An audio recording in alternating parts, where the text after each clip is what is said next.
From Yahoo Finance, this is Electionomics. I'm Rick Newman.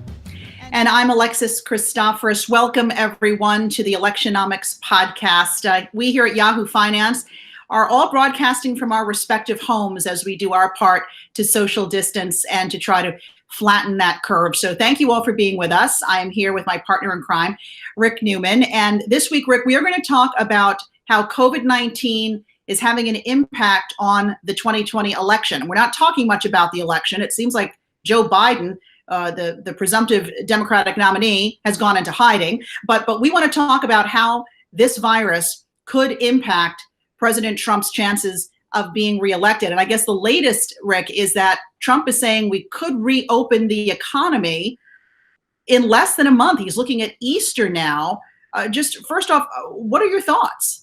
Well, my read on what's going through President Trump's mind is he recognizes that you just don't win re-election as an incumbent president if there's a recession on your watch, especially if it comes late in your watch, leading into when voters go to the polls. Now, obviously, many other things are going on here. I don't think any voters actually blame President Trump or would blame him for the fact that the coronavirus exists or that it arrived here in the United States. I mean, that would have happened under any president.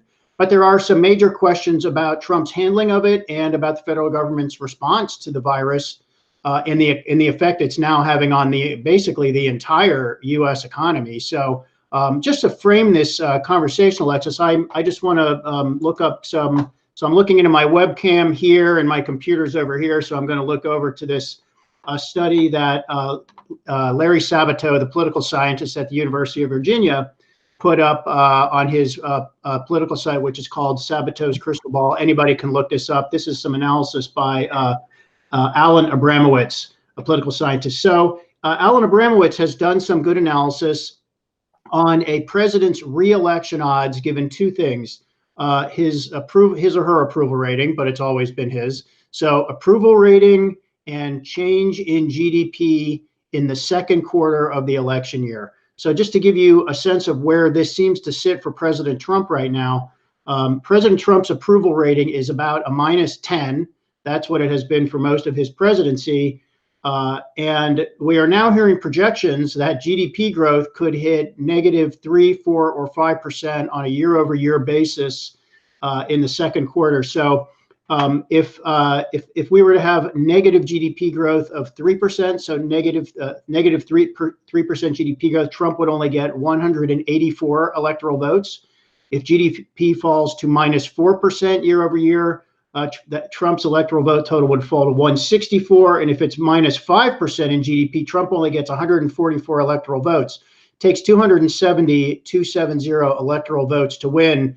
So if Trump only wins between 144 and 184 electoral votes, that is a shellacking. That's a wipeout. That's not even a close election. So that's how the coronavirus is affecting Trump's reelection odds, at least on paper.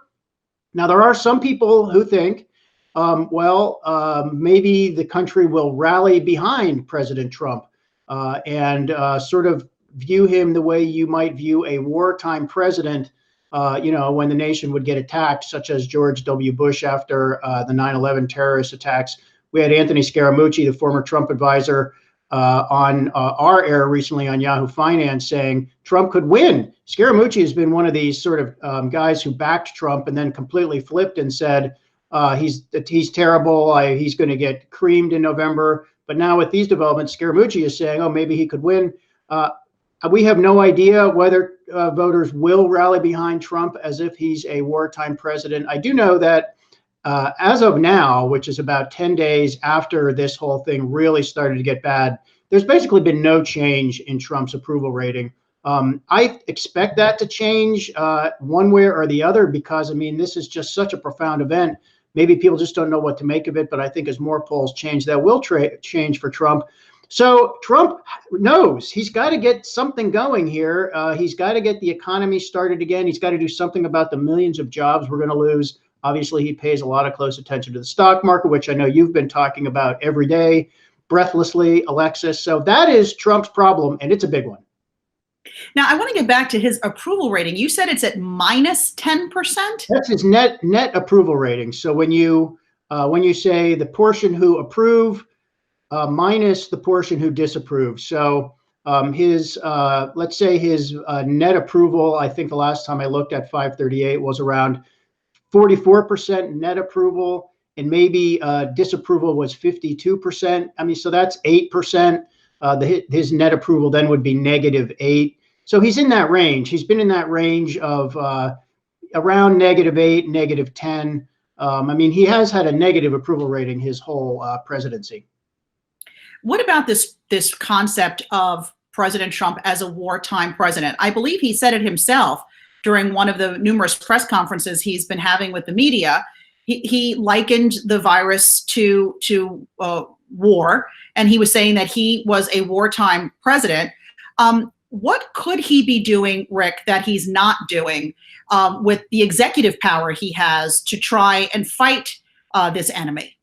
I think there's one huge thing, and it is go as big and aggressively as you can to ramp up testing. And the United States has lagged on this from the beginning. So we all know Trump was very dismissive of this virus. He said all these things that are going to come back to haunt him in the fall general election. He said it will disappear of the virus. He said we have it under control. We have it contained. He said all things like that. And all of that has turned out to be completely untrue. But I think worse than that, we're now getting some understanding of why it took so long to get tests out there so we could figure out what in the heck was going on. So there have been good investigative reports by the Associated Press. I think Reuters has done something. There's another piece in the New Yorker. Look, what took so long?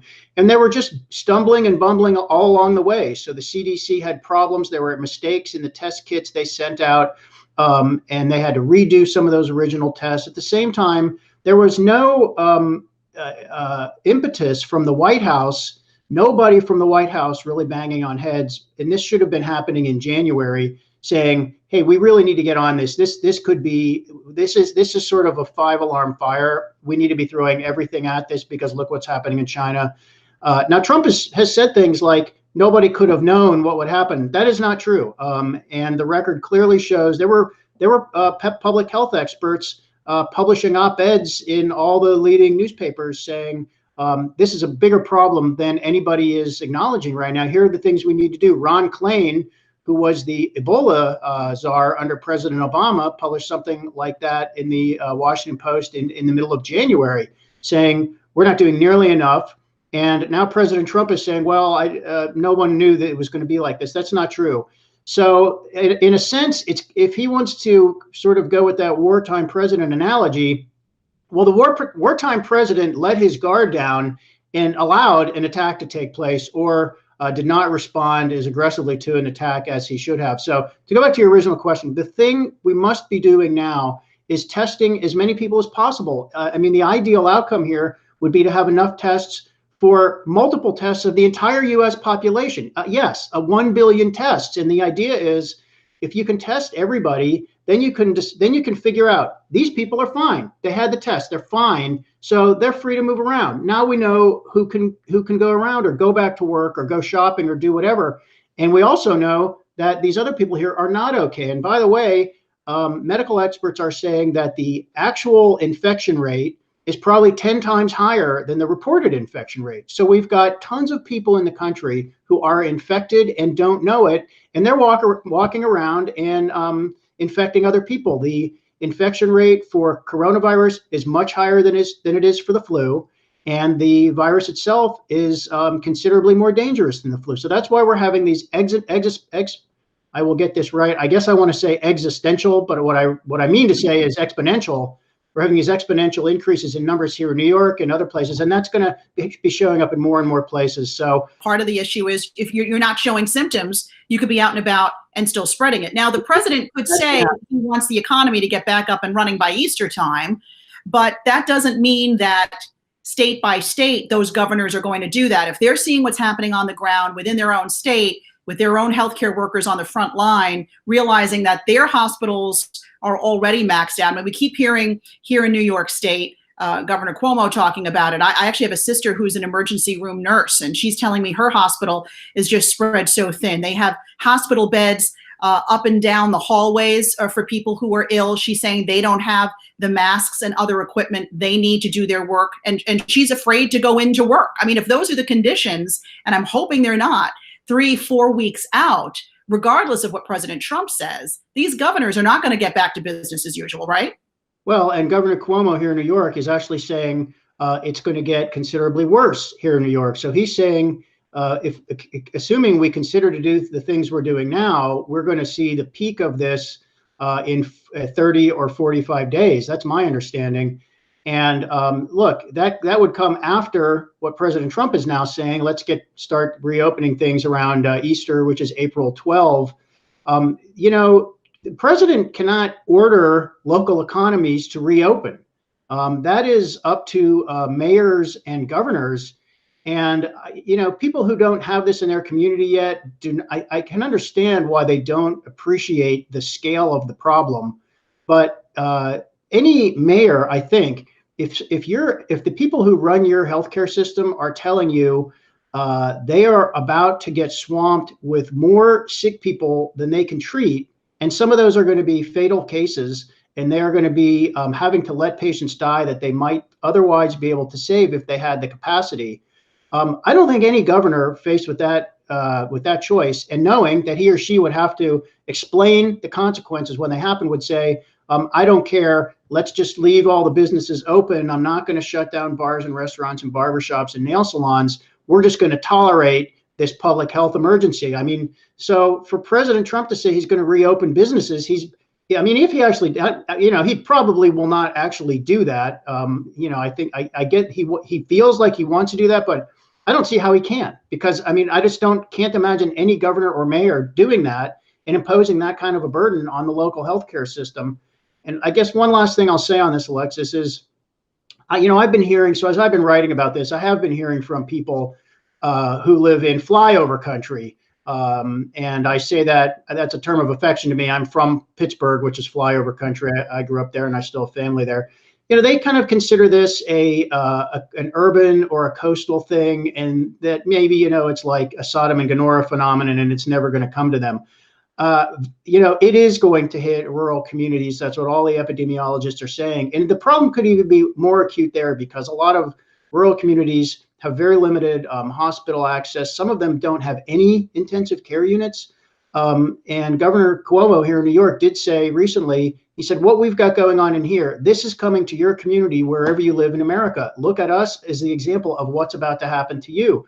So for everybody who thinks that we in the media are exaggerating and overstating this, I regret to inform them that I think they will soon understand why this is so serious.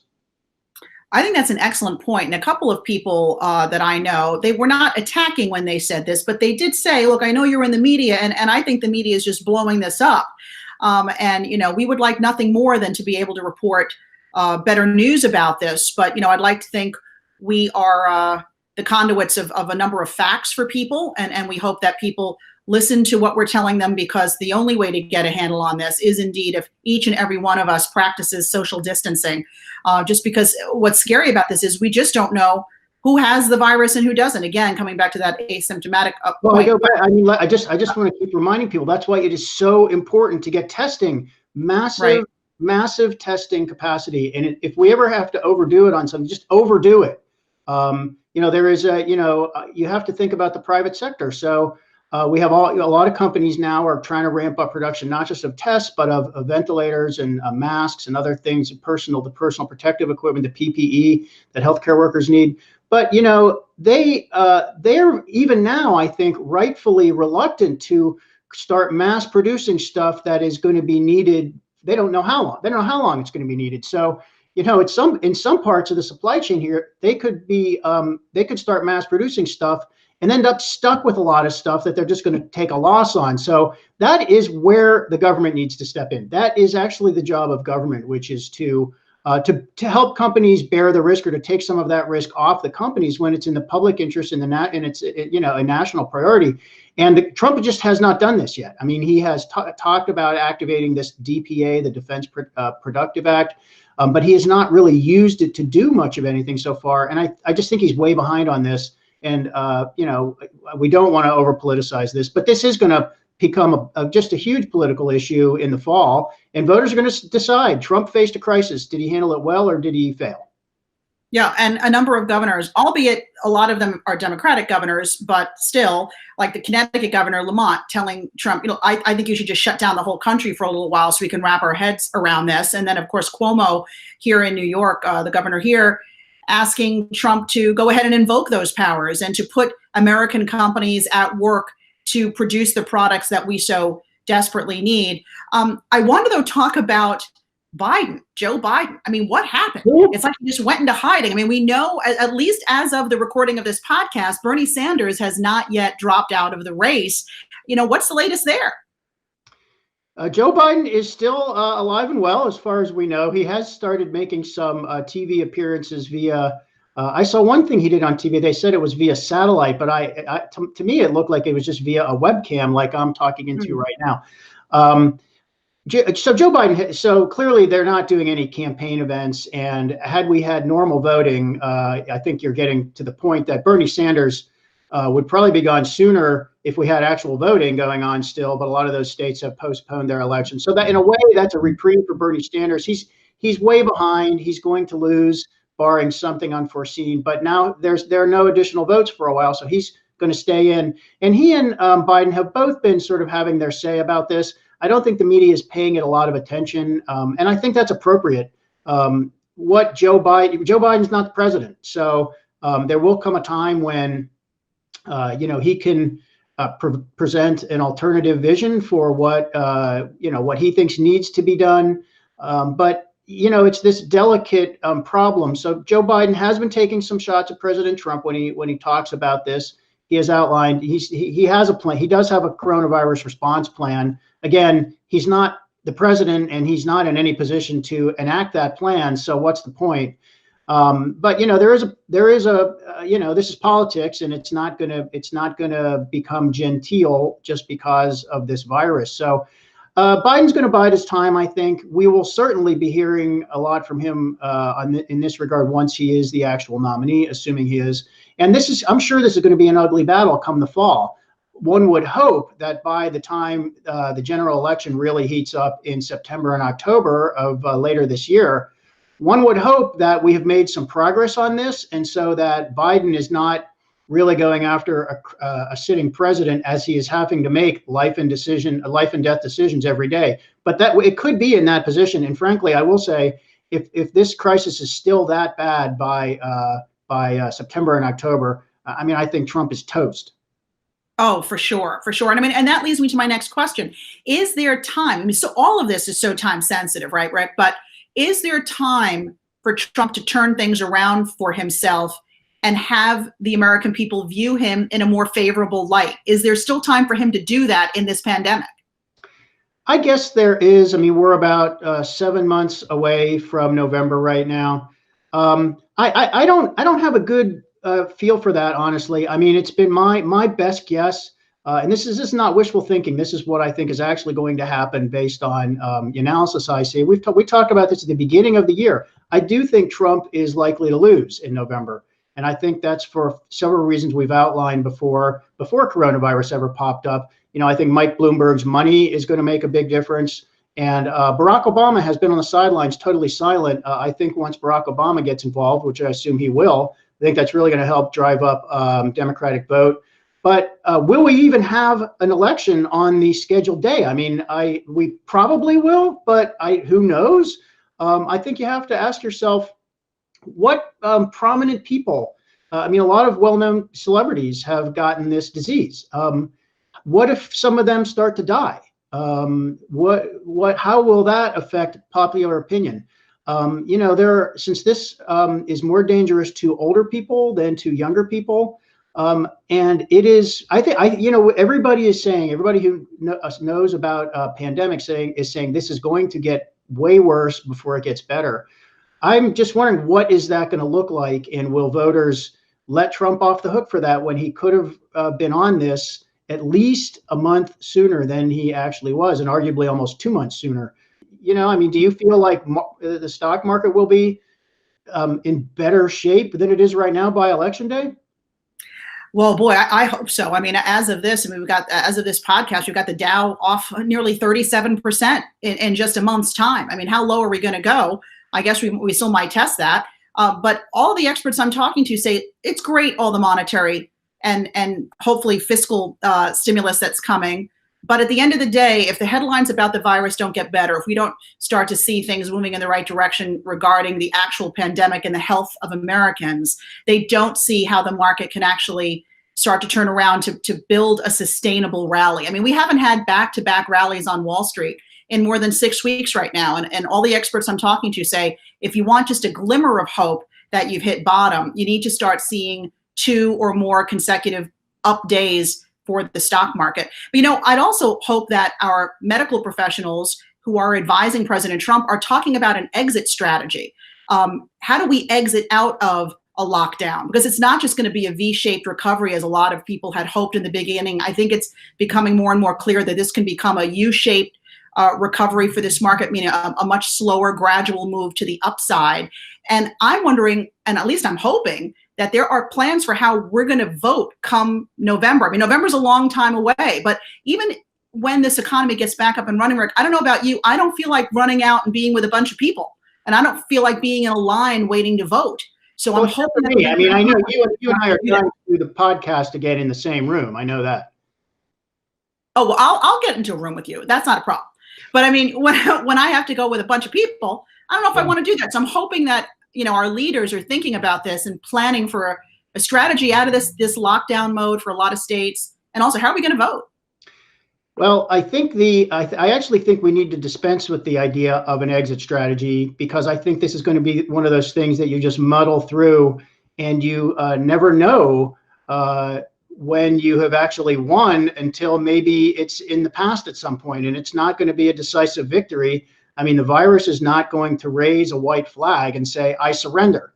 It's never going to be that. So we do know that the development of a vaccine would be a definitive point at which everybody could get vaccinated, and then we might be able to say, okay, we finally got through this. But as everybody points out, that is 12 to 18 months away, and then everybody has to get the vaccine. So that would do it.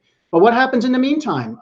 Can we get to a point where some parts of the economy come back online, and we all feel that it's okay for certain people to get back together and do face-to-face commerce and events and all the things we used to do? Again, that depends on super aggressive public health strategies right now, and testing. So some of the physicians I've been following say you have to be prepared not just to test people once, but to test people multiple times. And you have to do things like sample the population. So just take a random sample of the population all around the country, so you can figure out what do we think the infection rate actually is, and then use that data to try to start narrowing in on what you think you need to do. Can you identify places where the virus, it looks as has receded, and then maybe you could do sort of a contained comeback of economic activity in that era by the same idea, identify hotspots, and as hotspots pop up, you need to put these sort of quarantine hotspots around. The huge problem we have right now is because we don't know who has it and who doesn't. We are going on the assumption that everybody has it and everybody is a spreader. So we have to have better information. This is really a data problem, and that means it's a testing problem. Which makes you wonder if Mike Bloomberg had stuck around. He's a data guy. Would he have had a better chance? I mean, he became mayor right after the tragedy of 9/11. Would he have had a better chance, do you think? We're just about up against time, but what do you think?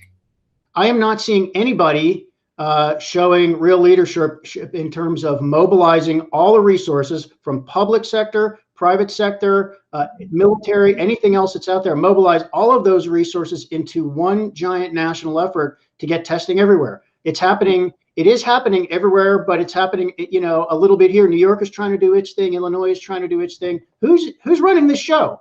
Not clear at this point. Yeah, we definitely need a more cohesive group effort here, even within our own borders. All right. Well, certainly President Trump is going to be judged. It continues to be judged by how he handles this pandemic, and it could mean whether or not he remains in the White House come November. Still, so many question marks. And Rick, thank you for being with me. We're going to continue to talk about all this stuff in the days and weeks ahead in our Electionomics podcast. Thank you all for being with us. We hope that you are staying safe and being well. Make sure to follow me at Alexis TV News. And me at Rick J. Newman. All right, everybody. Until next time, be well.